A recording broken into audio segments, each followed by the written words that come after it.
This is a continuation of The Mysterious Affair at Styles by Agatha Christie, comprising Chapter 4.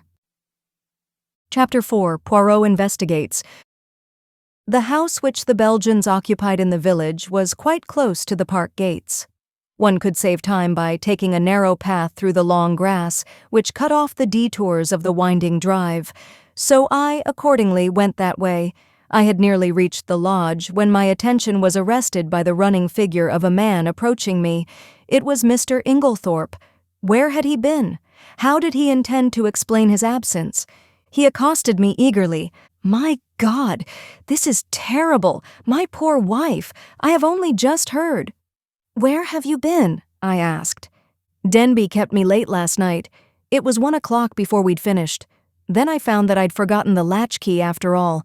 I didn't want to arouse the household, so Denby gave me a bed." "How did you hear the news?" I asked. "Wilkins knocked Denby up to tell him. My poor Emily. She was so self-sacrificing, such a noble character. She overtaxed her strength." A wave of revulsion swept over me. What a consummate hypocrite the man was. "I must hurry on," I said, thankful that he did not ask me whither I was bound. In a few minutes I was knocking at the door of Leastways Cottage. Getting no answer, I repeated my summons impatiently. A window above me was cautiously opened, and Poirot himself looked out.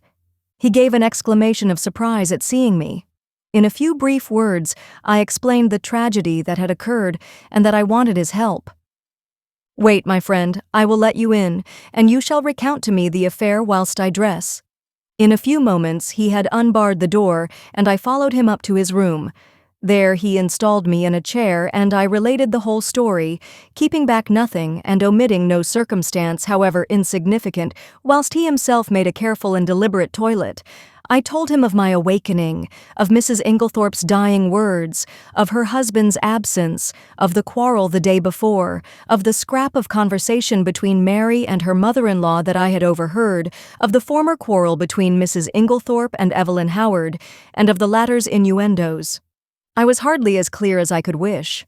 I repeated myself several times, and occasionally had to go back to some detail that I had forgotten. Poirot smiled kindly on me. "The mind is confused, is it not so? Take time, mon ami. You are agitated, you are excited, it is but natural. Presently, when we are calmer, we will arrange the facts neatly, each in his proper place. We will examine and reject. Those of importance we will put on one side, those of no importance, poof." He screwed up his cherub-like face and puffed comically enough. "Blow them away." "That's all very well," I objected, "but how are you going to decide what is important and what isn't? That always seems the difficulty to me." Poirot shook his head energetically. He was now arranging his mustache with exquisite care. "Not so. Voyons. One fact leads to another, so we continue. Does the next fit in with that? A merveille. Good. We can proceed. This next little fact? No. Ah, that is curious. There is something missing, a link in the chain that is not there. We examine, we search. And that little curious fact, that possibly paltry little detail that will not tally, we put it here." He made an extravagant gesture with his hand.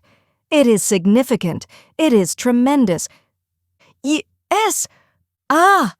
Poirot shook his forefinger so fiercely at me that I quailed before it. "Beware! Peril to the detective who says, 'It is so small, it does not matter. It will not agree. I will forget it.' That way lies confusion. Everything matters." "I know. You always told me that. That's why I have gone into all the details of this thing, whether they seem to me relevant or not. And I am pleased with you. You have a good memory, and you have given me the facts faithfully. Of the order in which you present them, I say nothing. Truly, it is deplorable. But I make allowances. You are upset. To that I attribute the circumstance that you have omitted one fact of paramount importance." "What is that?" I asked. "You have not told me if Mrs. Inglethorpe ate well last night." I stared at him. Surely the war had affected the little man's brain. He was carefully engaged in brushing his coat before putting it on, and seemed wholly engrossed in the task. "I don't remember," I said, "and anyway, I don't see—" "You do not see? But it is of the first importance. I can't see why, I said, rather nettled. As far as I can remember, she didn't eat much. She was obviously upset, and it had taken her appetite away. That was only natural. Yes, said Poirot thoughtfully. It was only natural. He opened a drawer and took out a small dispatch case, then turned to me. Now I am ready. We will proceed to the chateau and study matters on the spot. Excuse me, mon ami, you dressed in haste and your tie is on one side. Permit me. With a deft gesture, he rearranged it. Ça y est! Now, shall we start? We hurried up the village and turned in at the lodge gates. Poirot stopped for a moment and gazed sorrowfully over the beautiful expanse of park, still glittering with morning dew. So beautiful, and yet the poor family, plunged in sorrow, prostrated with grief. He looked at me keenly as he spoke, and I was aware that I reddened under his prolonged gaze. Was the family prostrated by grief? Was the sorrow at Mrs. Inglethorpe's death so great? I realized that there was an emotional lack in the atmosphere. The dead woman had not the gift of commanding love. Her death was a shock and a distress, but she would not be passionately regretted. Poirot seemed to follow my thoughts. He nodded his head gravely. No, you are right, he said. It is not as though there was a blood tie. She has been kind and generous to these Cavendishes, but she was not their own mother. Blood tells. Always remember that. Blood tells. Poirot, I said, I wish you would tell me why you wanted to know if Mrs. Inglethorpe ate well last night.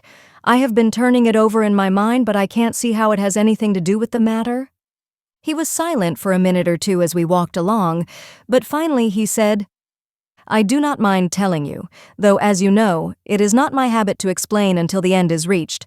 The present contention is that Mrs. Inglethorpe died of strychnine poisoning, presumably administered in her coffee. Yes? Well, what time was the coffee served? About 8 o'clock. Therefore, she drank it between then and 8:30, certainly not much later. Well, strychnine is a fairly rapid poison. Its effects would be felt very soon, probably in about an hour. Yet, in Mrs. Inglethorpe's case, the symptoms do not manifest themselves until 5 o'clock the next morning. 9 hours. But a heavy meal, taken at about the same time as the poison, might retard its effects, though hardly to that extent. Still, it is a possibility to be taken into account. But, according to you, she ate very little for supper, and yet the symptoms do not develop until early the next morning. Now that is a curious circumstance, my friend. Something may arise at the autopsy to explain it. In the meantime, remember it. As we neared the house, John came out and met us. His face looked weary and haggard. This is a very dreadful business, Monsieur Poirot, he said. Hastings has explained to you that we are anxious for no publicity. I comprehend perfectly. You see, it is only suspicion so far. We have nothing to go upon. Precisely. It is a matter of precaution only. John turned to me, taking out his cigarette case and lighting a cigarette as he did so. You know that fellow Inglethorpe is back? Yes, I met him. John flung the match into an adjacent flower bed, a proceeding which was too much for Poirot's feelings. He retrieved it and buried it neatly. It's jolly difficult to know how to treat him. That difficulty will not exist long, pronounced Poirot quietly. John looked puzzled, not quite understanding the portent of this cryptic saying. He handed the 2 keys which Dr. Bauerstein had given him to me. Show Monsieur Poirot everything he wants to see. The rooms are locked? Asked Poirot. Dr. Bauerstein considered it advisable. Poirot nodded thoughtfully. Then he is very sure. Well, that simplifies matters for us. We went up together to the room of the tragedy. For convenience, I append a plan of the room and the principal articles of furniture in it. Poirot locked the door on the inside and proceeded to a minute inspection of the room. He darted from one object to the other with the agility of a grasshopper. I remained by the door, fearing to obliterate any clues. Poirot, however, did not seem grateful to me for my forbearance. "What have you, my friend?" he cried, "that you remain there like, how do you say it? Ah, yes, the stuck pig?" I explained that I was afraid of obliterating any footmarks. Footmarks? But what an idea! There has already been practically an army in the room. What footmarks are we likely to find? No, come here and aid me in my search. I will put down my little case until I need it. He did so, on the round table by the window, but it was an ill-advised proceeding, for the top of it being loose, it tilted up and precipitated the dispatch case on the floor. "Et voilà une table," cried Poirot. "Ah, my friend, one may live in a big house and yet have no comfort." After which piece of moralizing, he resumed his search. A small purple dispatch case with a key in the lock on the writing table engaged his attention for some time. He took out the key from the lock and passed it to me to inspect. I saw nothing peculiar, however. It was an ordinary key of the Yale type, with a bit of twisted wire through the handle. Next, he examined the framework of the door we had broken in, assuring himself that the bolt had really been shot. Then he went to the door opposite, leading into Cynthia's room. That door was also bolted, as I had stated. However, he went to the length of unbolting it and opening and shutting it several times. This he did with the utmost precaution against making any noise. Suddenly, something in the bolt itself seemed to rivet his attention. He examined it carefully, and then, nimbly, whipping out a pair of small forceps from his case, he drew out some minute particle, which he carefully sealed up in a tiny envelope. On the chest of drawers there was a tray with a spirit lamp and a small saucepan on it. A small quantity of a dark fluid remained in the saucepan, and an empty cup and saucer that had been drunk out of stood near it. I wondered how I could have been so unobservant as to overlook this. Here was a clue worth having. Poirot delicately dipped his finger into liquid and tasted it gingerly. He made a grimace. Cocoa, with, I think, rum in it. He passed on to the debris on the floor, where the table by the bed had been overturned. A reading lamp, some books, matches, a bunch of keys, and the crushed fragments of a coffee cup lay scattered about. "Ah, this is curious," said Poirot. "I must confess that I see nothing particularly curious about it." "You do not? Observe the lamp. The chimney is broken in 2 places. They lie there as they fell. But see, the coffee cup is absolutely smashed to powder." "Well," I said wearily, "I suppose someone must have stepped on it." "Exactly," said Poirot in an odd voice. "Someone stepped on it." He rose from his knees and walked slowly across to the mantelpiece, where he stood abstractedly fingering the ornaments and straightening them, a trick of his when he was agitated. "Mon ami," he said, turning to me, "somebody stepped on that cup, grinding it to powder, and the reason they did so was either because it contained strychnine or, which is far more serious, because it did not contain strychnine." I made no reply. I was bewildered, but I knew that it was no good asking him to explain. In a moment or two he roused himself and went on with his investigations. He picked up the bunch of keys from the floor, and twirling them round in his fingers, finally selected one, very bright and shining, which he tried in the lock of the purple dispatch case. It fitted, and he opened the box, but after a moment's hesitation, closed and relocked it and slipped the bunch of keys, as well as the key that had originally stood in the lock, into his own pocket. "I have no authority to go through these papers, but it should be done at once." He then made a very careful examination of the drawers of the washstand. Crossing the room to the left-hand window, a round stain, hardly visible on the dark brown carpet, seemed to interest him particularly. He went down on his knees, examining it minutely, even going so far as to smell it. Finally, he poured a few drops of the cocoa into a test tube, sealing it up carefully. His next proceeding was to take out a little notebook. "We have found in this room," he said, writing busily, 6 points of interest. Shall I enumerate them, or will you?" "Oh, you," I replied hastily. "Very well then. 1. A coffee cup that has been ground into powder. 2. A dispatch case with a key in the lock. 3. A stain on the floor." "That may have been done some time ago," I interrupted.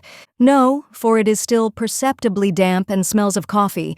4. A fragment of some dark green fabric, only a thread or two, but recognizable." "Ah!" I cried. "That was what you sealed up in the envelope." "Yes, it may turn out to be a piece of one of Mrs. Inglethorpe's own dresses and quite unimportant. We shall see. 5. This." With a dramatic gesture, he pointed to a large splash of candle grease on the floor by the writing table. It must have been done since yesterday, otherwise a good housemaid would have at once removed it with blotting paper and a hot iron. One of my best hats once, but that is not to the point. It was very likely done last night. We were very agitated. Or perhaps Mrs. Inglethorpe herself dropped her candle. You brought only one candle into the room? Yes. Lawrence Cavendish was carrying it, but he was very upset. He seemed to see something over here, I indicated the mantelpiece, that absolutely paralyzed him. That is interesting, said Poirot quickly. Yes, it is suggestive. His eye sweeping the whole length of the wall, but it was not his candle that made this great patch, for you perceive that this is white grease, whereas Monsieur Lawrence's candle, which is still on the dressing table, is pink. On the other hand, Mrs. Inglethorpe had no candlestick in the room, only a reading lamp. Then, I said, what do you deduce? To which my friend only made a rather irritating reply, urging me to use my own natural faculties. And the sixth point? I asked. I suppose it is the sample of cocoa. No, said Poirot thoughtfully. I might have included that in the sixth, but I did not. No, the sixth point I will keep to myself for the present. He looked quickly round the room. There is nothing more to be done here, I think, unless— He stared earnestly and long at the dead ashes in the grate. The fire burns, and it destroys. But by chance there might be— Let us see. Deftly, on hands and knees, he began to sort the ashes from the grate into the fender, handling them with the greatest caution. Suddenly, he gave a faint exclamation. "The forceps, Hastings!" I quickly handed them to him, and with skill he extracted a small piece of half-charred paper. "There, mon ami," he cried. "What do you think of that?" I scrutinized the fragment. This is an exact reproduction of it : I was puzzled. It was unusually thick, quite unlike ordinary notepaper. Suddenly an idea struck me. "Poirot!" I cried. "This is a fragment of a will." "Exactly." I looked up at him sharply. "You are not surprised?" "No," he said gravely. "I expected it." I relinquished the piece of paper and watched him put it away in his case with the same methodical care that he bestowed on everything. My brain was in a whirl. What was this complication of a will? Who had destroyed it? The person who had left the candle grease on the floor. Obviously, but how had anyone gained admission? All the doors had been bolted on the inside. "Now, my friend," said Poirot briskly, "we will go. I should like to ask a few questions of the parlor maid. Dorcas, her name is it not?" We passed through Alfred Inglethorpe's room, and Poirot delayed long enough to make a brief but fairly comprehensive examination of it. We went out through that door, locking both it and that of Mrs. Inglethorpe's room as before. I took him down to the boudoir which he had expressed a wish to see, and went myself in search of Dorcas. When I returned with her, however, the boudoir was empty. "Poirot!" I cried, "where are you?" "I am here, my friend." He had stepped outside the French window and was standing, apparently lost in admiration, before the various shaped flower beds. "Admirable," he murmured. "Admirable! What symmetry! Observe that crescent. And those diamonds, their neatness rejoices the eye. The spacing of the plants, also, is perfect. It has been recently done. Is it not so?" "Yes, I believe they were at it yesterday afternoon, but come in. Dorcas is here." Eh bien, do not grudge me a moment's satisfaction of the eye." "Yes, but this affair is more important." "And how do you know that these fine begonias are not of equal importance?" I shrugged my shoulders. There was really no arguing with him if he chose to take that line. "You do not agree. But such things have been. Well, we will come in and interview the brave Dorcas." Dorcas was standing in the boudoir, her hands folded in front of her, and her gray hair rose in stiff waves under her white cap. She was the very model and picture of a good old-fashioned servant. In her attitude towards Poirot, she was inclined to be suspicious, but he soon broke down her defenses. He drew forward a chair.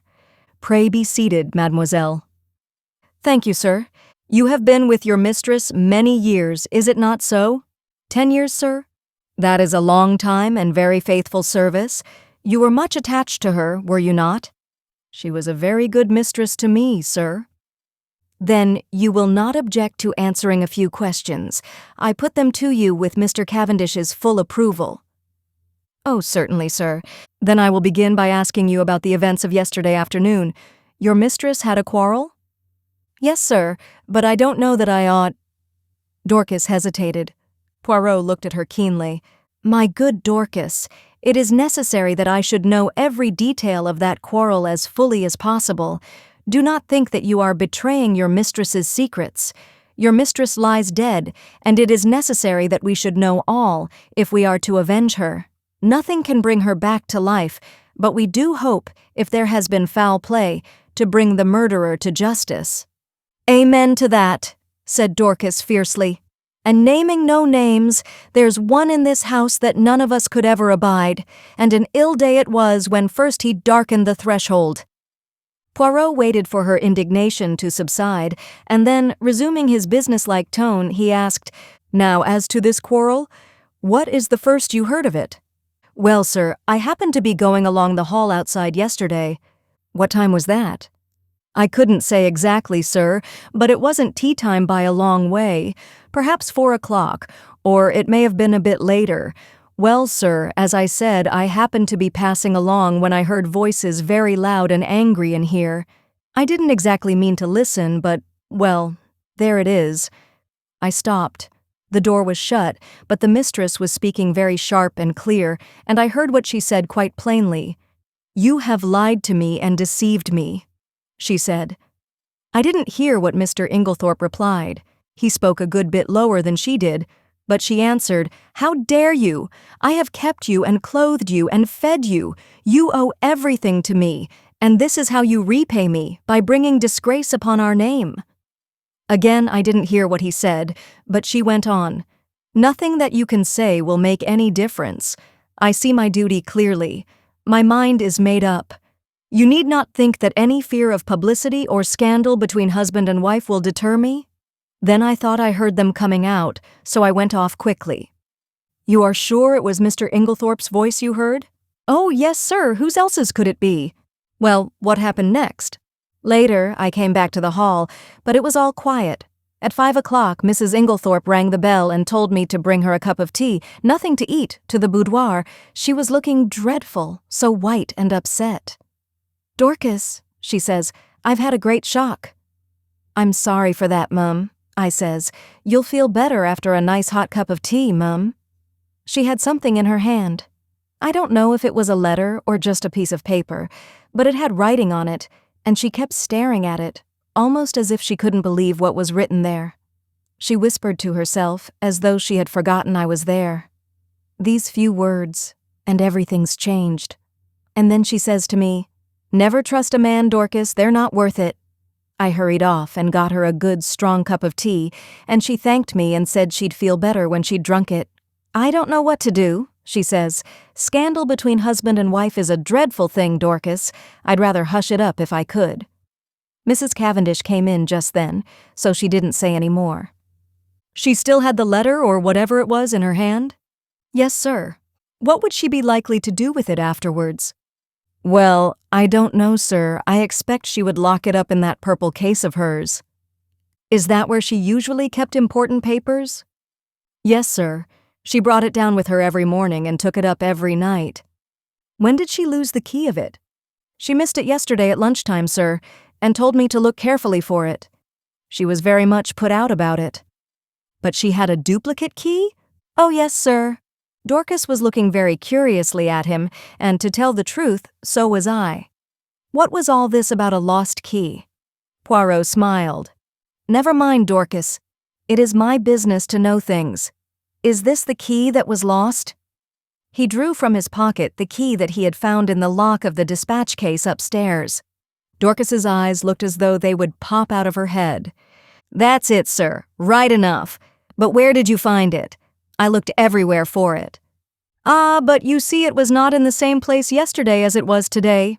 Now, to pass to another subject, had your mistress a dark green dress in her wardrobe? Dorcas was rather startled by the unexpected question. No, sir. Are you quite sure? Oh, yes, sir. Has anyone else in the house got a green dress? Dorcas reflected. Miss Cynthia has a green evening dress. Light or dark green? A light green, sir. A sort of chiffon, they call it. Ah, that is not what I want, and nobody else has anything green? No, sir. Not that I know of. Poirot's face did not betray a trace of whether he was disappointed or otherwise. He merely remarked, Good. We will leave that and pass on. Have you any reason to believe that your mistress was likely to take a sleeping powder last night? Not last night, sir. I know she didn't. Why do you know so positively? Because the box was empty. She took the last one 2 days ago, and she didn't have any more made up. You are quite sure of that? Positive, sir. Then that is cleared up. By the way, your mistress didn't ask you to sign any paper yesterday? To sign a paper? No, sir. When Mr. Hastings and Mr. Lawrence came in yesterday evening, they found your mistress busy writing letters. I suppose you can give me no idea to whom these letters were addressed? I'm afraid I couldn't, sir. I was out in the evening. Perhaps Annie could tell you, though she's a careless girl. Never cleared the coffee cups away last night. That's what happens when I'm not here to look after things. Poirot lifted his hand. Since they have been left, Dorcas, leave them a little longer, I pray you. I should like to examine them. Very well, sir. What time did you go out last evening? About 6 o'clock, sir. Thank you, Dorcas. That is all I have to ask you. He rose and strolled to the window. I have been admiring these flower beds. How many gardeners are employed here, by the way? Only 3 now, sir. 5 we had before the war, when it was kept as a gentleman's place should be. I wish you could have seen it then, sir. A fair sight it was, but now there's only old Manning, and young William, and a new-fashioned woman gardener in breeches and such like. Ah, these are dreadful times. The good times will come again, Dorcas. At least we hope so. Now, will you send Annie to me here? Yes, sir. Thank you, sir. How did you know that Mrs. Inglethorpe took sleeping powders? I asked in lively curiosity as Dorcas left the room. And about the lost key and the duplicate? One thing at a time. As to the sleeping powders, I knew by this. He suddenly produced a small cardboard box, such as chemists use for powders. Where did you find it? In the washstand drawer in Mrs. Inglethorpe's bedroom. It was number 6 of my catalogue. But I suppose, as the last powder was taken 2 days ago, it is not of much importance. Probably not, but do you notice anything that strikes you as peculiar about this box? I examined it closely. No, I can't say that I do. Look at the label. I read the label carefully. 1 powder to be taken at bedtime, if required. Mrs. Inglethorpe. No, I see nothing unusual. Not the fact that there is no chemist's name? Ah, I exclaimed, to be sure, that is odd. Have you ever known a chemist to send out a box like that without his printed name? No, I can't say that I have. I was becoming quite excited, but Poirot damped my ardor by remarking, Yet the explanation is quite simple, so do not intrigue yourself, my friend. An audible creaking proclaimed the approach of Annie, so I had no time to reply. Annie was a fine, strapping girl, and was evidently laboring under intense excitement, mingled with a certain ghoulish enjoyment of the tragedy. Poirot came to the point at once with a business-like briskness. I sent for you, Annie, because I thought you might be able to tell me something about the letters Mrs. Inglethorpe wrote last night. How many were there? And can you tell me any of the names and addresses? Annie considered. There were 4 letters, sir. 1 was to Miss Howard, and 1 was to Mr. Wells, the lawyer. And the other 2 I don't think I remember, sir. Oh, yes, 1 was to Ross's, the caterers in Tadminster. The other one? I don't remember. Think, urged Poirot. Annie racked her brains in vain. I'm sorry, sir, but it's clean gone. I don't think I can have noticed it. It does not matter, said Poirot, not betraying any sign of disappointment. Now, I want to ask you about something else. There is a saucepan in Mrs. Inglethorpe's room with some cocoa in it. Did she have that every night? Yes, sir, it was put in her room every evening, and she warmed it up in the night, whenever she fancied it. What was it? Plain cocoa? Yes, sir. Made with milk. with a teaspoonful of sugar and 2 teaspoonfuls of rum in it. Who took it to her room? I did, sir. Always? Yes, sir. At what time? When I went to draw the curtains, as a rule, sir. Did you bring it straight up from the kitchen then? No, sir. You see, there's not much room on the gas stove, so Cook used to make it early before putting the vegetables on for supper. Then I used to bring it up and put it on the table by the swing door and take it into her room later. The swing door is in the left wing, is it not? Yes, sir. And the table, is it on this side of the door or on the farther, servant's side? It's this side, sir. What time did you bring it up last night? About 7:15, I should say, sir. And when did you take it into Mrs. Inglethorpe's room? When I went to shut up, sir, about 8 o'clock. Mrs. Inglethorpe came up to bed before I'd finished. Then, between 7:15 and 8 o'clock, the cocoa was standing on the table in the left wing? Yes, sir. Annie had been growing redder and redder in the face, and now she blurted out unexpectedly, "And if there was salt in it, sir, it wasn't me. I never took the salt near it." What makes you think there was salt in it? Asked Poirot. Seeing it on the tray, sir. You saw some salt on the tray? Yes, coarse kitchen salt it looked. I never noticed it when I took the tray up, but when I came to take it into the mistress's room, I saw it at once, and I suppose I ought to have taken it down again and asked Cook to make some fresh. But I was in a hurry because Dorcas was out, and I thought maybe the cocoa itself was all right, and the salt had only gone on the tray. So I dusted it off with my apron and took it in. I had the utmost difficulty in controlling my excitement. Unknown to herself, Annie had provided us with an important piece of evidence. How she would have gaped if she had realized that her coarse kitchen salt was strychnine, one of the most deadly poisons known to mankind. I marveled at Poirot's calm. His self-control was astonishing. I awaited his next question with impatience, but it disappointed me. When you went into Mrs. Inglethorpe's room, was the door leading into Miss Cynthia's room bolted? Oh, yes, sir, it always was. It had never been opened. And the door into Mr. Inglethorpe's room, did you notice if that was bolted too? Annie hesitated. I couldn't rightly say, sir. It was shut, but I couldn't say whether it was bolted or not. When you finally left the room, did Mrs. Inglethorpe bolt the door after you? No, sir, not then. But I expect she did later. She usually did lock it at night. The door into the passage, that is. Did you notice any candle grease on the floor when you did the room yesterday? Candle grease? Oh, no, sir. Mrs. Inglethorpe didn't have a candle, only a reading lamp. Then, if there had been a large patch of candle grease on the floor, you think you would have been sure to have seen it? Yes, sir, and I would have taken it out with a piece of blotting paper and a hot iron. Then Poirot repeated the question he had put to Dorcas. Did your mistress ever have a green dress? No, sir. Nor a mantle, nor a cape, nor a, how do you call it, a sports coat? Not green, sir. Nor anyone else in the house? Annie reflected. No, sir. You are sure of that? Quite sure. Bien, that is all I want to know. Thank you very much. With a nervous giggle, Annie took herself creakingly out of the room. My pent-up excitement burst forth. Poirot, I cried, I congratulate you. This is a great discovery. What is a great discovery? Why, that it was the cocoa and not the coffee that was poisoned. That explains everything. Of course, it did not take effect until the early morning, since the cocoa was only drunk in the middle of the night. So you think that the cocoa, mark well what I say, Hastings, the cocoa, contained strychnine? Of course. That salt on the tray, what else could it have been? It might have been salt, replied Poirot placidly. I shrugged my shoulders. If he was going to take the matter that way, it was no good arguing with him. The idea crossed my mind, not for the first time, that poor old Poirot was growing old. Privately, I thought it lucky that he had associated with him someone of a more receptive type of mind. Poirot was surveying me with quietly twinkling eyes.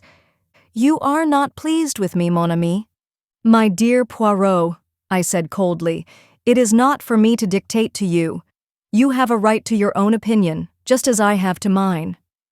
A most admirable sentiment, remarked Poirot, rising briskly to his feet. Now I have finished with this room. By the way, whose is the smaller desk in the corner? Mr. Inglethorpe's. Ah, he tried the roll top tentatively. Locked, but perhaps one of Mrs. Inglethorpe's keys would open it. He tried several, twisting and turning them with a practiced hand, and finally uttering an ejaculation of satisfaction. Voila! It is not the key, but it will open it at a pinch. He slid back the roll top and ran a rapid eye over the neatly filed papers. To my surprise, he did not examine them, merely remarking approvingly as he relocked the desk. Decidedly, he is a man of method, this Mr. Inglethorpe. A man of method was, in Poirot's estimation, the highest praise that could be bestowed on any individual. I felt that my friend was not what he had been as he rambled on disconnectedly. There were no stamps in his desk, but there might have been, mon ami. There might have been? Yes. His eyes wandered round the room. This boudoir has nothing more to tell us. It did not yield much. Only this. He pulled a crumpled envelope out of his pocket and tossed it over to me. It was rather a curious document, a plain, dirty-looking old envelope with a few words scrawled across it, apparently at random. The following is a facsimile of it. This concludes the second part of 8 total of The Mysterious Affair at Styles by Agatha Christie, produced by Best Audiobooks for free.